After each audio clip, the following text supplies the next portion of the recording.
Hello students, how are you? कैसे हैं आप लोग? तो आज हमने न्यू सेशंस में ऑनलाइन फिजिक्स क्लासेस में प्रकाश का प्रवर्तन बताने जा रहा हूँ विद्यार्थी आपको कि प्रकाश का प्रवर्तन क्या है। ये प्रकाश का प्रवर्तन हमारा क्लास 10th क्लास में ये सिलेबस में ऐड किया है और क्लास 10th के जो बच्चे बोर्ड की तैयारी कर रहे होंगे वो इसको उनके लिए काफ़ी इम्पोर्टेंट है। और प्रकाश लाइट से कुछ क्वेश्चंस हमारे जनरल कंपटीशंस में भी पूछे जाते हैं। तो बेसिक से मैं स्टार्ट करूंगा। प्रकाश क्या है, प्रकाश का प्रवर्तन क्या है। अभी फिलहाल जल्दी बिहार बोर्ड का रिजल्ट आया था, काफ़ी सारे बच्चों ने अच्छा परफॉर्मेंस किया। तो सभी विद्यार्थियों को बहुत बहुत धन्यवाद जिसने बिहार बोर्ड में अपना रिजल्ट जिनका अच्छा से अच्छा रहा। कुछ बच्चे पीछे रह गए हैं तो वो आगे मेहनत करेंगे क्योंकि ये उनका पहला द्वार है। आगे अभी बहुत सारा उनका कैरियर बाकी है, उसको आगे अपने कैरियर में कुछ करना है। तो लेट बी स्टार्ट। प्रकाश का प्रवर्तन आज हम लोग यहाँ से पढ़ना चालू करेंगे। प्रकाश का प्रवर्तन, प्रकाश का प्रवर्तन।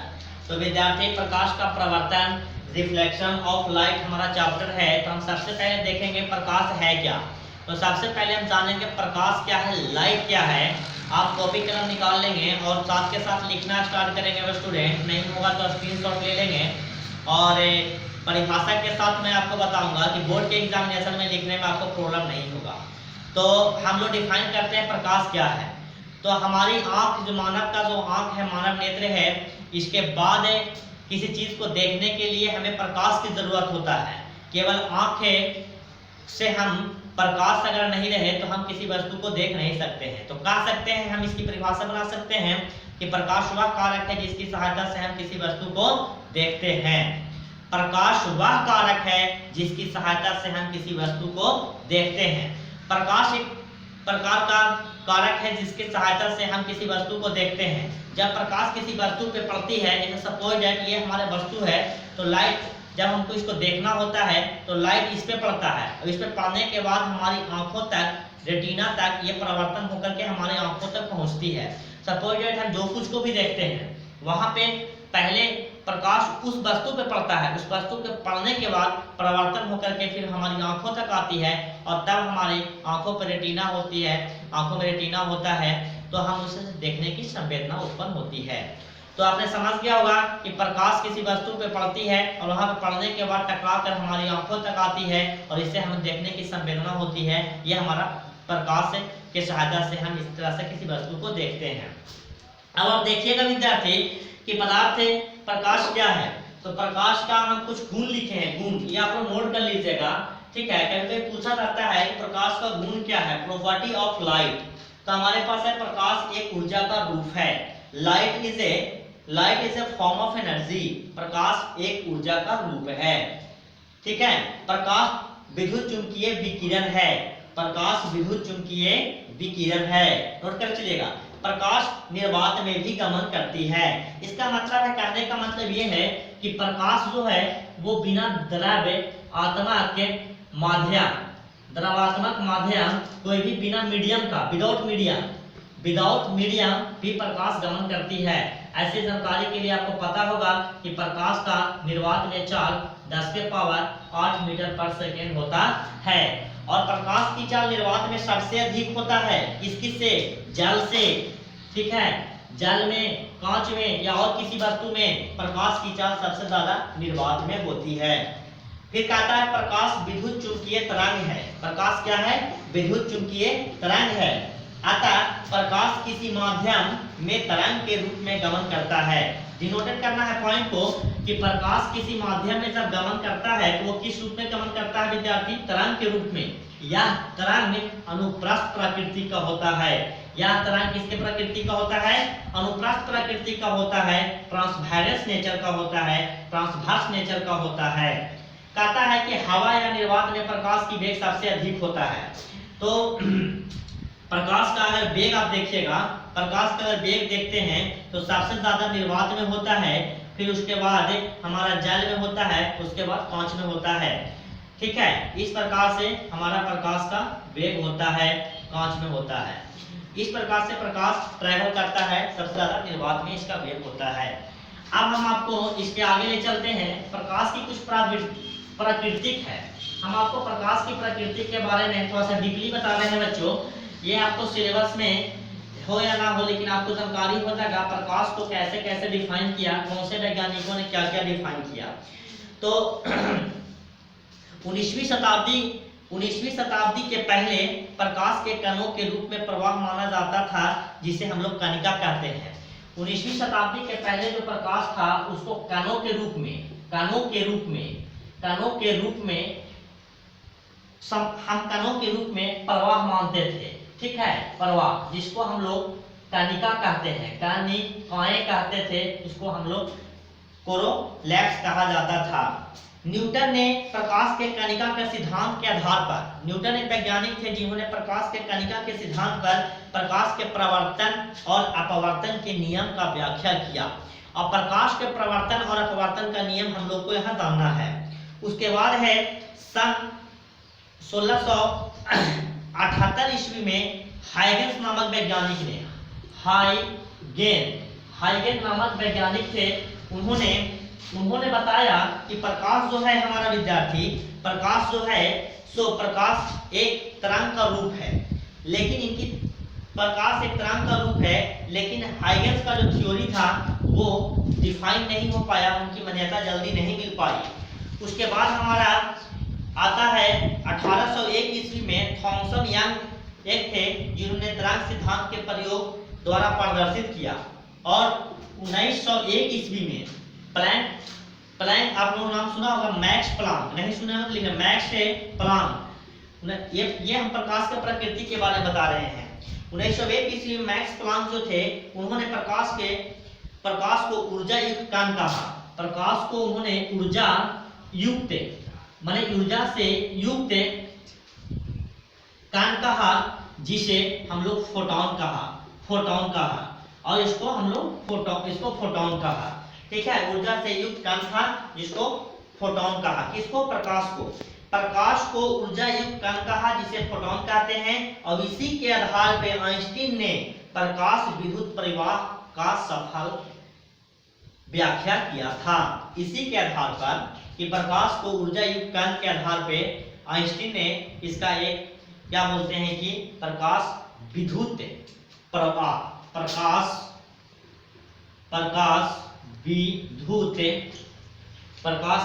प्रवाह, ये सब आपको पढ़ना होगा। जब आप आईएससी में पढ़िएगा लाइव तो वहां आपको मिलेगा। ठीक है, तो थोड़ा बहुत जानकारी आपको होगा पहले से, तो आप डिफाइन कर पाएंगे, समझ पाएंगे। इसीलिए मैंने बता दिया कि इन वैज्ञानिकों का प्रकाश के बारे में ये मान्यता था। अब हम आपके चैप्टर से चलते हैं। इसी चैप्टर में हमारा आगे पढ़ना है स्टूडेंट, लिख लीजिएगा दीप्त और आदीप्त। दीप्त और आदीप्त, इसको हम लोग बोलते हैं luminous and non luminous. Luminous और नॉन लूमिनस, प्रादीप्त और अप्रादीप्त। तो परिभाषा बनेगा क्या विद्यार्थी कि दीप्त क्या होगा? दीप्त वैसी वस्तु जो प्रकाश उत्सर्जित करती है, वैसी वस्तु जो प्रकाश से उत्सर्जित करती है उसे दीप्त वस्तु कहते हैं। और जो वस्तु प्रकाश उत्सर्जित नहीं करती है, जो वस्तु प्रकाश उत्सर्जित नहीं करती है उसे अप्रादीप्त वस्तु कहते हैं। तो अप्रादीप्त में क्या क्या हो जाएगा जो प्रकाश नहीं उत्सर्जित करते हैं? लकड़ी, ठीक है, ईंट, ठीक है, बालू, पत्थर, ये सब हो जाएंगे अप्रादीप्त में। और दीप्त में हो जाएगा हमारा सूर्य जो प्रकाश उत्सर्जित करता है, चंद्रमा, जलता हुआ बल्ब, जलता हुआ बल्ब, और हमारा हो जाएगा जलता हुआ मोमबत्ती, जलता हुआ वो हर चीज जो प्रकाश उत्सर्जित करता है वो दीप्यमान होगा, और जो प्रकाश उत्सर्जित नहीं करता है उसे अदीप्त वस्तु कहते हैं, या आप दीप्यमान वस्तु भी कहते हैं। अब हमको इसके आगे आपको बता दें कि प्रकाश एक किरण है। आप लोग भी जानते हैं कि प्रकाश एक किरण है, और प्रकाश की जो किरणें हैं वो सीधी रेखा में गमन करती है। प्रकाश की किरण, प्रकाश की किरण क्या है भाई? Ray of light, ray of light. सभी टॉपिक पे हम चर्चा करते चल रहे हैं कि आपके एग्जाम में कहीं से भी क्वेश्चन पूछता है तो आपको छूटेगा नहीं। रे ऑफ लाइट, तो रे ऑफ लाइट में हम जानते हैं कि जब दीप्त वस्तु से, किसे, दीप्त वस्तु से जब प्रकाश निकलती है तो वो सीधी रेखा में गमन करती है। वो किस में गमन करती है? सीधी रेखा में गमन करती है। ठीक है, उस रेखा को प्रकाश किरण कहते हैं। सीधी रेखा में जो गमन करती है वस्तु, इसको हम लोग प्रकाश किरण कहते हैं, प्रकाश किरण कहते हैं, रे ऑफ लाइट कहते हैं। और ये जो किरणों के समूह होता है, किरणों के समूह, किरणों के समूह को किरण पुंज कहते हैं, किरणों के समूह को किरण पुंज कहते हैं। और प्रकाश जो सीधी रेखा में गमन करता है उसे प्रकाश किरण कहते हैं। दोनों बात को समझिएगा। प्रकाश, कोई दीप्त वस्तु से जब प्रकाश निकलती है तो वो सीधी रेखा में गमन करती है, उसे प्रकाश किरण कहते हैं, ऐसे एरो से दिखाते हैं। और किरणों के समूह को किरण पुंज कहते हैं। तो किरण पुंज कहते हैं। अब जानिएगा, आप यहाँ पर लिख रहे हैं किरण पुंज 3 प्रकार के होते हैं। किरण पुंज 3 प्रकार के होते हैं। There are 3 types of beam। ठीक है, पहला हमारे पास है, हम लिख रहे हैं मिटा करके, नोट कर लीजिएगा आपको, किरण पुंज। किरण पुंज पे हम आ गए। ठीक है, किरणों के समूह को किरण पुंज हमने कहा। तो किरण पुंज हमारा 3 प्रकार के होते हैं। किरण पुंज हमारा 3 प्रकार के होते हैं। पहला है स्टूडेंट समानांतर किरण पुंज,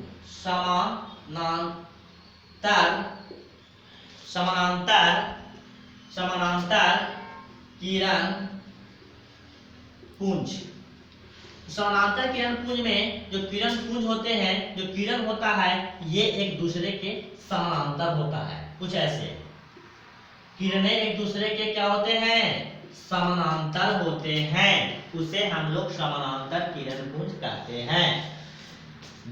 जो किरणों का समूह, परिभाषा बनेगा, किरणों का समूह जो समानांतर होता है उसे समानांतर किरण पुंज कहते हैं, उसे समानांतर किरण पुंज कहते हैं। अगला है हमारा समतृप्त, समतृप्त या अभिसारी, समतृप्त या अभिसारी किरण पुंज, किरण पुंज। ठीक है, समतृप्त या अभिसारी किरण पुंज। इसको हम लोग कैसे समझेंगे? इसको ऐसे समझिए कि जैसे विभिन्न जगहों से प्रकाश आ रहा है और आकर एक बिंदु पर संतृप्त होती है या अभिसरित होती है, तो वैसे पुंज को हम लोग अभिसारी या समतृप्त किरण पुंज कहते हैं। विभिन्न जगहों से प्रकाश आया, विभिन्न दिशा से आया और एक बिंदु पर आकर के मिल गया, इसको हम लोग अभिसारी किरण पुंज कहते हैं। अंग्रेजी में लिखिएगा तो इसका हो जाएगा पैरेलल, इसको हम लोग बोलते हैं पैरेलल बीम। ठीक है, और ये हमारा होता है कन्वर्जिंग, कन्वर्जिंग बीम। हम पूरा लिखवा रहे हैं परिभाषा के साथ क्योंकि आपको एक चीज भी ना छूटे। अगला है असंतृप्त, असंतृप्त या इसको हम लोग बोलते हैं अपसारी। क्वेश्चन अपसारी और अभिसारी पे प्रत्येक साल आता है स्टूडेंट, तो ध्यान दीजिएगा। यहाँ पे प्रत्येक साल यहाँ से क्वेश्चन पूछा जाता है किरण पुंज। ठीक है, असंतृप्त या अपसारी किरण पुंज, इसको हम लोग बोलेंगे अंग्रेजी में डाइवर्जिंग बीम। इसमें क्या होता है, किसी एक बिंदु से प्रकाश की किरणें विभिन्न दिशा में फैलती है, विभिन्न दिशा में फैलती है, तो उसको हम लोग बोलते हैं अपसारी किरण पुंज या अपसंतृप्त। एक बिंदु से प्रकाश की किरणें विभिन्न दिशा में फैलती है तो उसे हम लोग अपसारी किरण पुंज कहते हैं। इसको हम खत्म मिटा रहे हैं, आप लोग इसको नोट कर लीजिएगा, नहीं होगा तो स्क्रीनशॉट अध्ययन पढ़ते हैं। प्रकाश का माध्यम, ये सब बेसिक है। ठीक है, इसको हम लोग बोलेंगे मीडियम ऑफ लाइट, प्रकाश के माध्यम। तो आप लोग बहुत पहले पढ़े होंगे प्रकाश के 3 माध्यम होते हैं। एक माध्यम हमारा पास होता है पारदर्शक, अपारदर्शक और अर्धपारदर्शक, जिसको बोलेंगे अल्प पारदर्शक या परभाषी भी बोलते हैं। तो मैं लिखता हूं एक एक करके नाम। अपारदर्शक, दूसरा है हमारा पारदर्शक, तीसरा है हमारा अल्पे पारदर्शक या इसको बोलेंगे पारभाषी, ठीक है। ध्यान दीजिएगा, अंग्रेजी में नाम लिखिएगा तो हो जाएगा OPAQUE।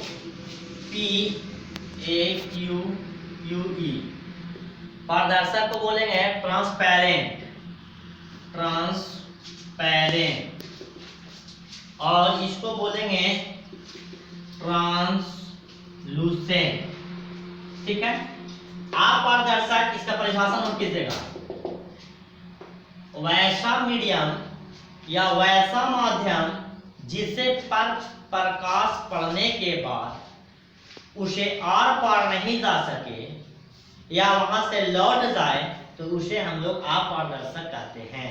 वैसा मीडियम जिसपे प्रकाश पड़ने के बाद पार नहीं करता है उसे अपारदर्शक कहते हैं। सपोज ये दीवार, इस पे प्रकाश पड़ेगा तो वापस बाहर जाएगा नहीं जाएगा, यहाँ से टकरा करके लौट जाएगा, ठीक है, तो उसे अपारदर्शक है। पारदर्शक वैसा माध्यम जिससे प्रकाश पड़ने पर एक माध्यम से दूसरे माध्यम में आसानी से चले जाए तो उसे हम लोग पारदर्शक कहते हैं। जैसे सपोज साफ शीशा रहेगा एकदम क्लीन, तो उस पर प्रकाश पड़ता है तो एक पार से दूसरे ओर चला जाता है। अल्प पारदर्शक वैसा माध्यम जिस पे प्रकाश पड़ने के बाद कुछ भाग प्रकाश का पार कर जाता है और कुछ भाग पार नहीं कर पाता है, उसे अल्प पारदर्शक कहते हैं। इसका एग्जांपल में आप लोग लिख लेंगे घिसा हुआ शीशा या तेल लगा हुआ कागज, ठीक है।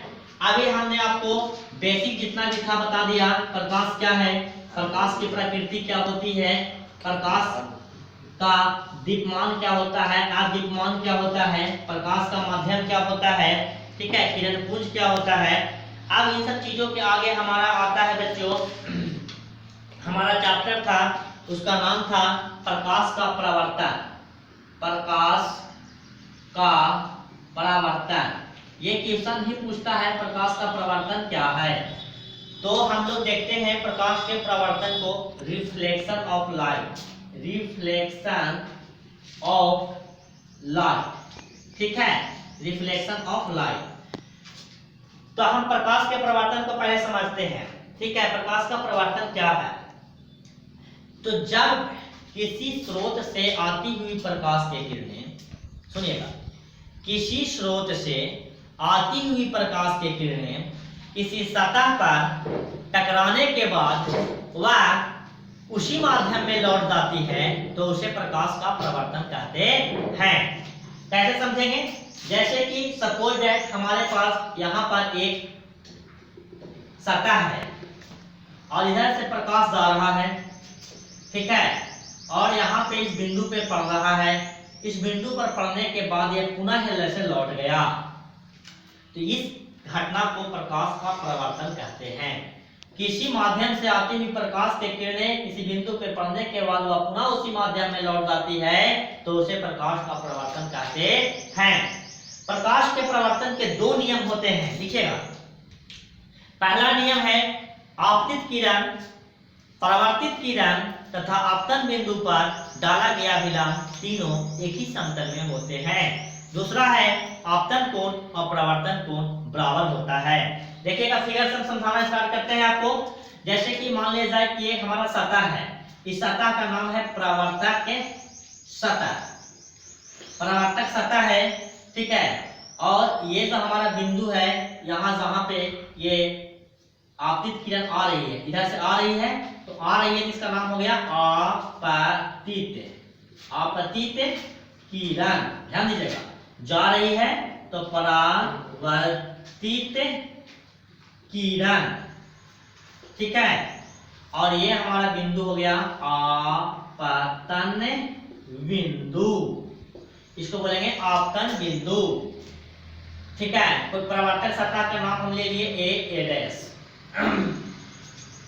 और हमारा आपतित किरण जो है यहाँ से, ये हमारा इधर से जो आ रहा है ये मान लिया सी है, और इधर जा रहा है जो डी है। इसके बीच में हमने एक अभिलंब डाला, इसके बीच में अभिलंब मीन्स 90 डिग्री नॉर्मल, ठीक है। इसके बीच में अभी हमने एक अभिलंब डाला, नॉर्मल डाला, ठीक है। अभिलंब माने परपेंडिकुलर, ठीक है। लंब वही हुआ परपेंडिकुलर, इसको नॉर्मल कहते हैं, नॉर्मल डाला, ठीक है, ठीक है। अभी इसको आप लोग रिफ्लेक्टेड सतह भी कहते हैं, रिफ्लेक्टेड सरफेस, ठीक है। आपतन बिंदु को हम लोग पॉइंट ऑफ इंसिडेंट कहेंगे, पॉइंट ऑफ इंसिडेंस, ठीक है। आपतित किरण को हम लोग इंसिडेंट रे कहेंगे, इसको परावर्तित किरण को रिफ्लेक्टेड रे बोलेंगे, ठीक है। अभिलंब हो गया। तो प्रकाश के परावर्तन के नियम में क्या कहा बच्चों, यह पूरा बिल्कुल स्ट्रेट होगा। प्रकाश के परावर्तन के हमने बताया कि दो नियम होंगे। पहला नियम कि आपतित किरण मतलब CO आपतन बिंदु पर डाला गया अभिलंब ON तथा परावर्तित किरण OD तीनों एक ही समतल में होंगे, तीनों एक ही समतल में होंगे। दूसरा, आपतन कोण, ये वाला कोण हो गया आपतन कोण, आ रहा है आपतन कोण, जा रहा है परावर्तन कोण, ठीक है। आई से सूचित कर दिए क्योंकि इंसिडेंट एंगल का हो गया आई, तो आपतन कोण तो इंसिडेंट एंगल, रिफ्लेक्शन हो रहा है तो रिफ्लेक्टेड रे तो आर। तो आपतन कोण माने कोण CON बराबर परावर्तन कोण DON बराबर होगा, आई थिंक माने आई मींस कोण I इज इक्वल टू कोण R। तो ये दो नियम हो गए हमारे प्रकाश के परावर्तन के कि आपतित किरण आपतन बिंदु पर डाला गया अभिलंब और परावर्तित किरण तीनों एक ही समतल में होते हैं। दूसरा, आपतन कोण और परावर्तन कोण बराबर होते हैं। अब मैं सभी का परिभाषा एक और आपको बता देता हूं, लिख लीजिएगा कॉपी पे। आपतित किरण, आपतन बिंदु, परावर्तित किरण, आपतन कोण, परावर्तन कोण, सभी का मैं डिफिनेशन दे रहा हूं। पहला लिखना स्टार्ट कीजिए, आपतित किरण किसी बिंदु स्रोत से आती हुई किरणें जो आपतन बिंदु पर आकर के मिलती है, किसी बिंदु स्रोत से आ रही किरण और आपतन बिंदु पर आती है तो हम लोग उसको आपतित किरण कहते हैं, ठीक है। हाँ, आपतित किरण हो गया ये। फिर इसके आगे है हमारा परावर्तित किरण। तो आपतन बिंदु पर पड़ने के बाद परावर्तक सतह से टकरा के लौटने वाली किरण को परावर्तित किरण कहते हैं। और जो हम लोग अभिलंब डालते हैं 90 डिग्री पर परपेंडिकुलर, वो अभिलंब हो गया। आपतन बिंदु जहां आपतित किरण, अभिलंब और परावर्तित किरण मिलता है उस बिंदु को आपतन बिंदु कहते हैं। जिस सतह से किरणें टकराती है उसे परावर्तक सतह कहते हैं। आपतन कोण आपतित किरण और अभिलंब के बीच बनने वाले कोण को आपतन कोण कहते हैं। परावर्तित किरण और अभिलंब के बीच के बनने वाले कोण को परावर्तन कोण कहते हैं। इस प्रकार से आज हम लोग आपको प्रकाश का परावर्तन और अपवर्तन बताए। नेक्स्ट क्लास में हम आपको गोलीय दर्पण के बारे में बताएंगे। गोलीय दर्पण में फोकस दूरी और प्रकाश त्रिज्या में संबंध निकालने के लिए बताएंगे। आज के लिए इतना ही। Thank you so much.